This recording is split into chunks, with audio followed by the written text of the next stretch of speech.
Yes, I listen to a Dungeons and Dragons podcast. It's called Tales of the Stinky Dragon. If you haven't It is listened to not. it, yes, it is. It's called Tales of the Stinky Dragon. Stop. It's a really good podcast. If you're into that kind of stuff, check it out. But one of And we don't have an affiliate link. We don't no, have we do not. That would be really cool, but that has nothing to do with us, so it wouldn't work, like I'm trying to explain right now. Hey everyone, welcome to the S.O.B Marketing Podcast, where we celebrate the S.O.B that you are, and if you haven't figured it out yet, we mean small-owned business. We don't mean S.O.B.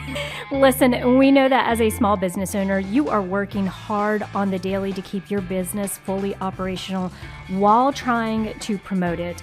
And while some days it may feel like the business is owning you, if we're being honest with each other, I bet you would admit that you wouldn't give up the insanity for anything. Our commitment here at the S.O.B Marketing Podcast is to give you the real talk, what works when it comes to advertising, marketing, promoting your business, and then what doesn't really work. And Chelsea and I promise to always keep the conversation real. Hello to all you SOBs, SOBs as in small-owned businesses, not SOBs as in son of a biscuit. It is Chelsea. I am here with Vivian, my big sister, like always, and we are so excited to talk to you today about, what are we talking about? Affiliate marketing. Ooh. So I think this is like a buzzword that's going around, especially the past like 5 years, right? Mm-hmm. So Chelsea, give us the lowdown. What, for somebody that has never heard of affiliate marketing, what is it? So affiliate marketing is basically when you promote a company within your audience. So you're promoting the company to your audience, and you get a commission when people make a purchase using your promotion. So basically, think about podcasts, all those ads you get where they're like, use our code to get this discount. That's affiliate marketing. That's because they get a commission because you are using their code. You know which one I hear a lot on these podcasts? SimpliSafe. Yeah, SimpliSafe's a very popular one. Mm-hmm. Yeah, and so like if SimpliSafe, if they're, let's say on our podcast, if we did a SimpliSafe promo and then we said, in order to get a 10% discount with SimpliSafe, go ahead and use our promo code TSM. Right? Like that is affiliate marketing, because in essence, what's happening in the back end is we have in some way, shape, or form contracted with them for them to give us a kickback or a percentage of whatever that sale is. And so that's what we're going to be talking about today. For one, we want to touch on why this may be a good opportunity for your small business, but then also some of the not so great stuff that goes with affiliate marketing, right? So we promise you guys that we're always going to keep the conversation real, and we're going to keep the conversation real today. Absolutely. So Chelsea, where do you want to start with that? Well, I want to start with talking about how affiliate marketing, like you said, has become a buzzword. And part of this buzzword is it's free money. I hate this phrase. Hate is a very strong word. Well, you know what? Because it's so misleading. Here's the thing. There is no such thing as free money. Well, I mean, maybe if you get like an inheritance, but like that's not business related. If you get an inheritance, that's really cool. But I was going to say even a sugar daddy, but the thing is there are usually terms with that too. Well, yeah, exactly. So I'm sticking by my statement. There's no such thing as free money. Affiliate marketing is really popular right now because a lot of people are like, you don't have to do anything. You just tell people your code. You can sit back and pull in and rake in this money. First off, the commission that you're getting is not going to be a lot of money. Let's be honest. Well, let me push back a little bit on that. Okay. I think for some people, it could be a substantial, it can make up a substantial amount of their revenue. And the reason I say this is kind of like with the buzzword of affiliate marketing, it stems from this whole conversation that people are having about income streams. Yes. Okay. Mhm. One of the things that social media and this digital world has really offered to small business owners is the fact that, hey, you no longer just have to rely on somebody walking through your doors and buying something from you Mhm. to make income. And that's where they're pitching this affiliate marketing like, hey, you use our tool anyways, our Mhm. product, why don't you just go ahead and pitch it to your audience and then we'll give you a cut of it? If Yeah. you have a big enough audience, that could be a substantial amount of Yes. money, right? But like Ah, you're saying, there's work that goes into it, exactly. My point is for each individual, like each individual one, it's right? not going to be that much money. Right. Oh, but I have a big audience. So, yes, and that's great. And if affiliate marketing works for you, you can definitely make a good amount of money. It's not going to be free though, because you have to put in the time and the effort to pitch the product, the business, everything. You have to show people that it is worth their time. It's still an investment of time. It might not be an investment of money, but it is still work. It is not free. You are still putting something in to get something out of it. Absolutely. And also, you may have some trepidation. And I think this is one of the things before, if you're like, great, I'm just learning about affiliate marketing, or Mhm.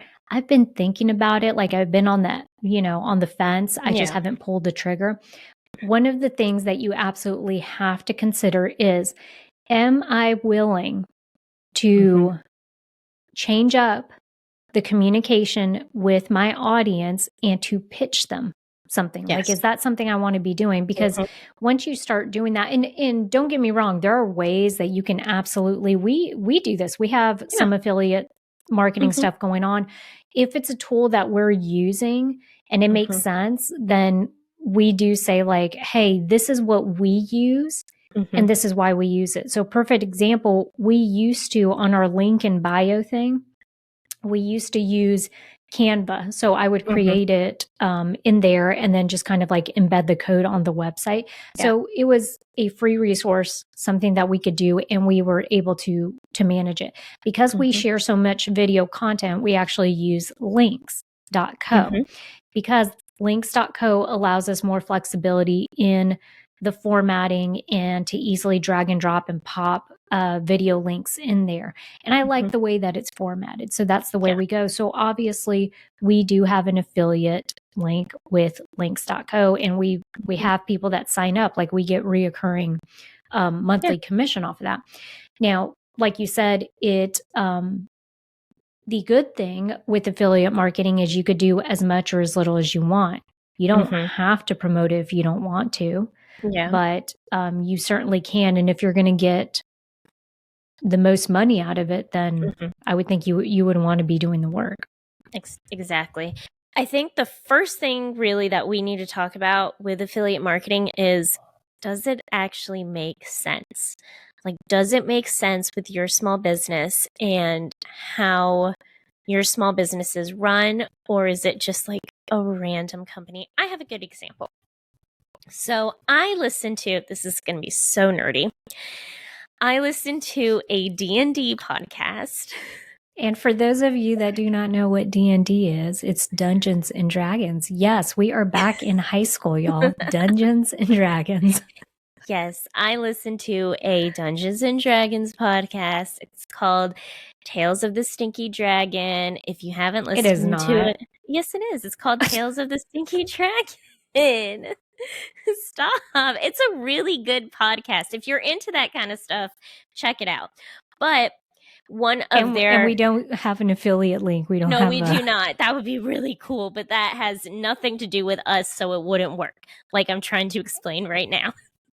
The point is they have an affiliate relationship with, what is it, Mountainside Dice? Something like that. It's a die company, right? Like they sell dice for D&D players or live role players, whatever it is. That makes sense. right. In in some of their recent episodes, there's like a fight going on or something like that. Someone had said, "Oh, Icy Hot." And they were like, "Oh, we should get an affiliation with Icy Hot." And they were like, "No. because it's a D&D podcast. Like, they're not actually doing anything. They're like, that probably won't work. Did this example make sense? Yeah, Did I just well, confuse basically, everyone? no. Basically, what you're saying is nerds don't exercise, so they don't need guys to. Am I correct? Because that's what I took away from it. That's not, oh, you know what? Close enough. My point was the dice makes sense. Icy Hot would not. So would they be approached by Icy Hot? No. Would they approach Icy Hot? No. It doesn't make sense. If you're going to do an affiliate program, if you're going to be an affiliate with a company, it needs to actually make sense.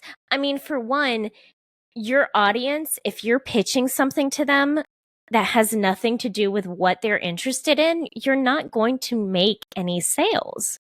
Well, and that was the point also that I was kind of trying to make when I said, you have to give some serious thought to whether that's how you want to utilize your audience or you want to leverage it. Because the other thing that doesn't really make sense to me in some aspect is, okay, I think for something that fits, like we do a lot of, we created a course, Rock Your Fair. We put that course on Kartra. That's the platform that's on. And so obviously, once you're kind of in there with them, they're like, hey, here's your affiliate link if you want to promote it. Because think of how smart it is on their end. They're like, okay, you've made the purchase. You now have used the product. You've launched something. What better way to prove and show to people like, hey, we have a finished product and you can too. If you're wanting to set up your own course, this is the platform to do it on. So for them, these companies, from a marketing perspective, what they're doing is very, very smart in kind of getting these evangelists out there to promote the products for them. But, it kind of, I don't want to say it dilutes what you're doing, but this is the thought I have. Okay. Do you want to spend your time promoting somebody else's business? If you do, then how much time do you want to spend doing that? How do you want to incorporate that into what your initiatives are and what you're trying to do, right? And or do you even want to go that route? Yeah. That's a really great point. And you know what? I want to say something. So for people who are going, okay, so you're making it sound like you're not into affiliate marketing, but you just said that you were doing affiliate marketing. Yes, because the affiliates that we are for these companies, we pick specific companies that we use, that we trust, and that we were going to promote anyways. Because our job as marketers and as educators for our specific target audience, what we do is we want to educate you. For example, links, like you were just talking about, we're affiliates with links. Even if we weren't affiliates with them, we would still tell you guys about links because we want you all to have a really easy, simple link in bio tool. So either way, we were going to tell you about it. So might as well also become an affiliate. What's another example? With Kartra. If some of our target audience is looking to create a course and they came to us, we would tell them either way to use Kartra. We are only affiliates with companies and resources that we actually believe in and ones that we were going to talk about either way. Chelsea, why don't you give us an example though? Because that's what we do, marketing, and we do tutorials and stuff. And so if someone's not doing tutorials, if they're a small business that's like, has a shop, an actual storefront, what would that look like? Okay, great example. Let's say you're a t-shirt store. You sell unique t-shirts. Let's say you sell them online and you use Shopify. Shopify has an affiliate program. So it makes sense that you would be a part of that program because you actually use that product and you can say, hey, I believe in this product. I actually use it and that's why I am sharing it with you. Yeah, that would be a good fit for sure. I think the reason that affiliate marketing is so attractive to people is going back to what I mentioned about having different income streams, right? So if that's something that you just have to pitch every once in a while and it's kind of working in the background for you, then then that's additional revenue that's coming into your small business. So I do think that it does provide a lot of value and opportunity if it makes sense. But the cautionary tale here, and kind of like what Chelsea's saying, I'm sorry if you guys feel like we're sending you mixed messages. We're not. Really, what we want to tell you to do is to not go into these, because there is so much chatter out there saying, do affiliate marketing.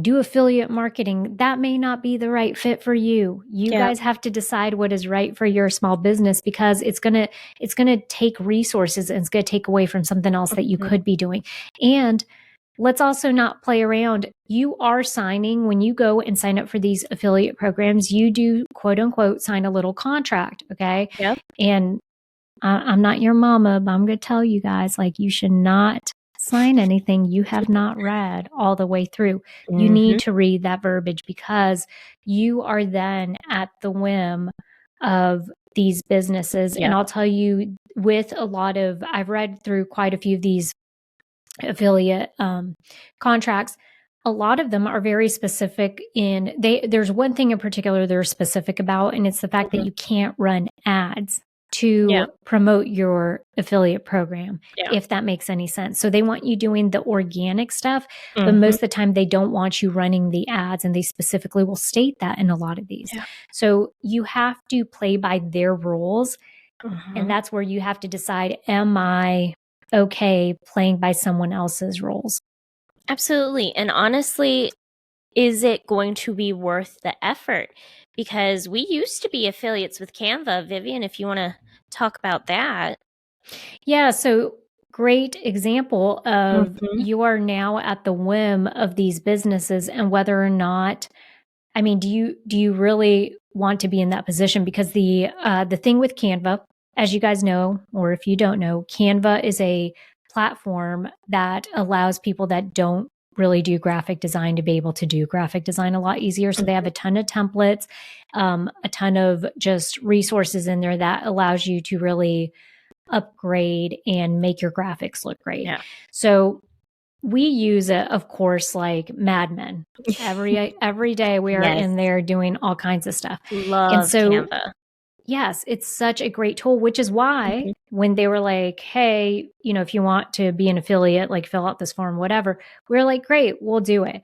And the way it works is Canva has a free option, and then they also have like I think a $12.99 per month option, and then like another one, like a $32 maybe for business, something like that.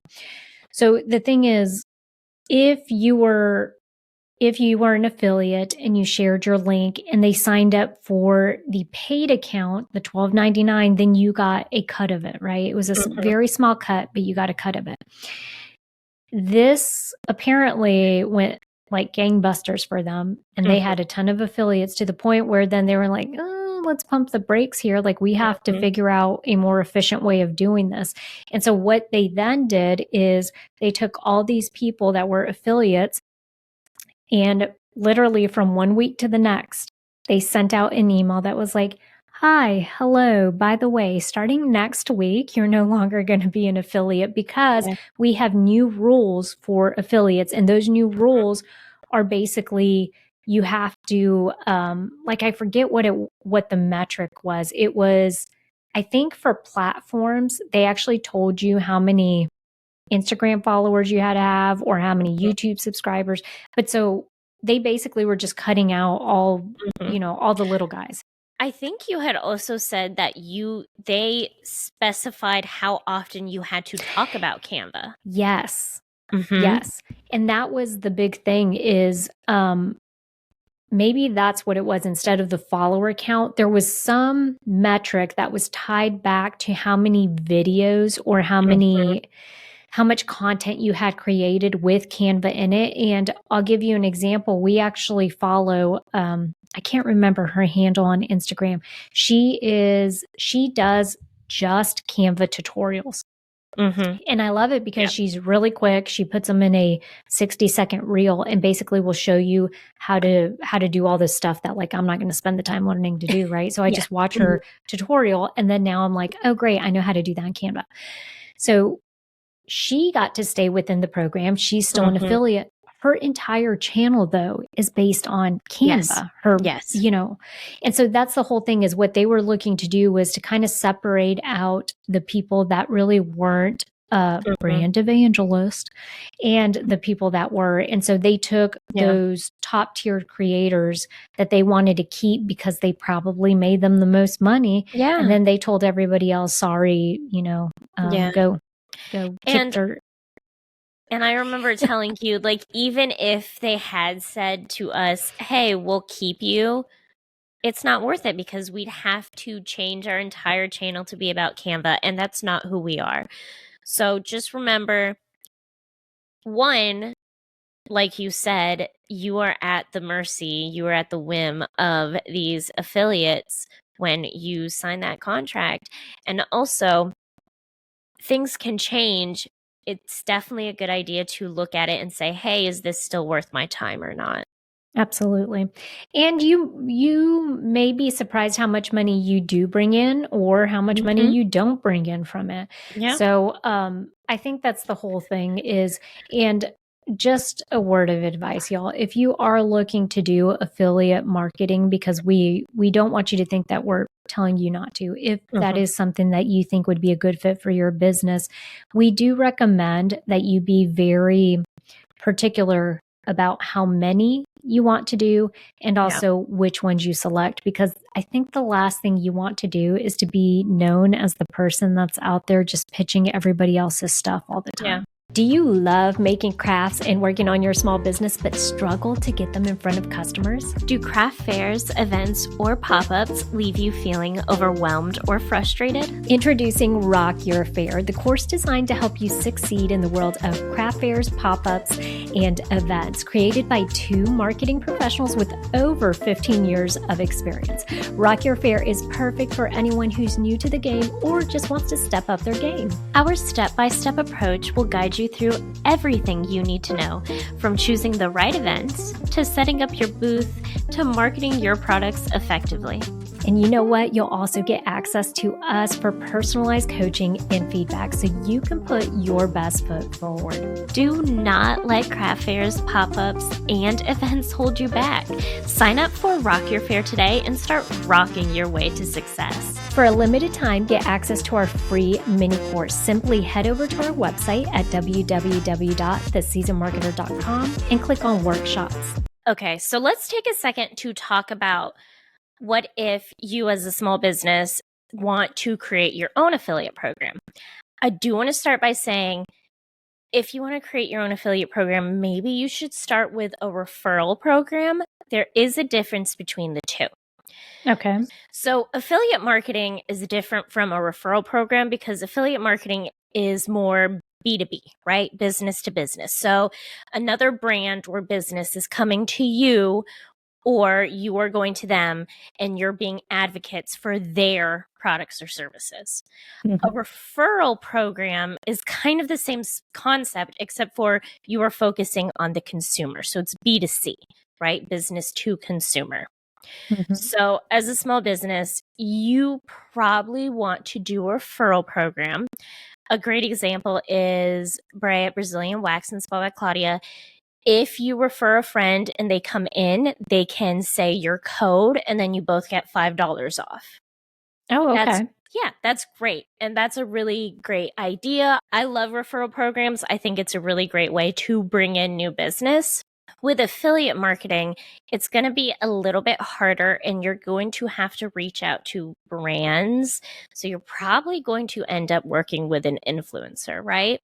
And you're going to have to set up an automation. You're going to have to track how many people are coming in with that code. Not necessarily that hard, but just know that affiliate marketing is going to come with its own issues, its own ways of tracking. Like, it's a whole different process. You probably are going to be better off sticking with referrals. Yes. And I think the key takeaway is really the fact that affiliate marketing can work both ways, right? Mhm, So either you could be the person that's the affiliate that's actually mhm, advocating or promoting, pushing out another business product service, mhm. or you can also, as the business, be the one that's setting up some type of mechanism, Yeah. whether that's through a referral program or your own like affiliate, Mhm. tracking thing to get your business in front of other people, right? To have Yeah. other people be your brand advocate. So Mhm, I think the thing there is it's got to make sense mhm. in kind of like the industry that you're in. And then, and maybe that's more so where the affiliate and the referral comes in, right? So if I'm Cotton Down South, a home decor business, I can easily do a referral program because that's something that maybe I could track. Like, hey, if you tell a friend X, Y, and Z, and they Mhm. come in and they spend $100 or whatever, then you kind of get some like cash back, whatever it is. Yeah. But it would A be coupon, a hard, discount. right? It would be Yeah. harder to do that for her to set up like an affiliate program because that just Mhm. doesn't make sense for what she's doing, right? Yeah, exactly.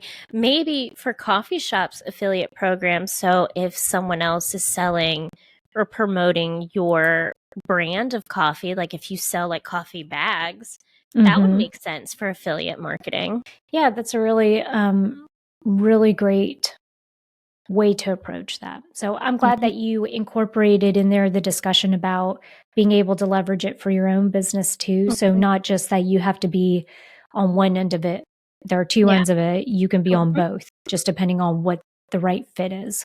Absolutely. Just know if you're going to be the one that other people are promoting, you're probably going to want a contract. You're going to want to make sure that dot your I's, cross your T's, all that good stuff. Yeah. Mhm. Yeah, that's kind of scary having people go out there and talk about your stuff, right? You Yeah, kind of like want to you, give them, yeah. yeah. And I mean, you want people to go and talk about you, of course, but like you're not there to see what they're saying and all that stuff. But that's just having a business, really. Yeah, absolutely. You're right. Yeah. Okay. All right. Well, is that our discussion today on I think affiliate that marketing? is. I think that is. We hope that this was a down and dirty, really quick, brief overview of affiliate marketing. Obviously, if this is something that you're interested in, then we recommend that you go to Big Daddy Google and kind of see what's out there. But Mhm. it's more than likely if you're using tools, platforms for your small business, one of them is likely to have an affiliate program. And so Yeah. that's a starting point if you are interested in doing that. Like we said, highly recommend that you read everything and that you know what you're getting yourself into because at any moment in time, they can pull the rug out from under you. So just know Yeah. that up front. That doesn't make it good, bad. It's indifferent. Just, Yeah. we want you to have all the information up front so that you know exactly what you're getting into. And if you know any small business owners that would really benefit from these conversations, go ahead and send them this podcast. If you have any questions, you have a topic that you want us to talk about, send it to help@theseasonmarketer.com. You can just leave it in a comment on YouTube, on any of our social medias. We do check all of that stuff, so we're not going to just leave you hanging. Make sure that you're subscribed, that you follow us, that you leave a 5-star review, all of that good stuff. And And I oh, just want to throw in there before you forget, Chels, if you huh, guys are new here, we have marketing videos and tutorials up on our YouTube channel, The yes, Seasoned Marketer. So this S.O.B podcast is actually done, through The Seasoned Marketer. So yes, be it's an sure that you check extension. out. Yes, Mhm. it's an extension. So Yes, absolutely. And then we also do weekly email. We have so much stuff to help small business owners like you. Go check out our website, theseasonmarketer.com. We have so much on there. let us do the legwork and the research for you because we know you guys are busy running businesses. So let us do all the marketing research and send it to you in a nice, convenient email every week. Yes. And I think, is there anything else we want to pitch? No, I think that's it. We have no Okay. affiliate programs. No. I know. Well, you know what? You guys go out there and be the best SOB you can be.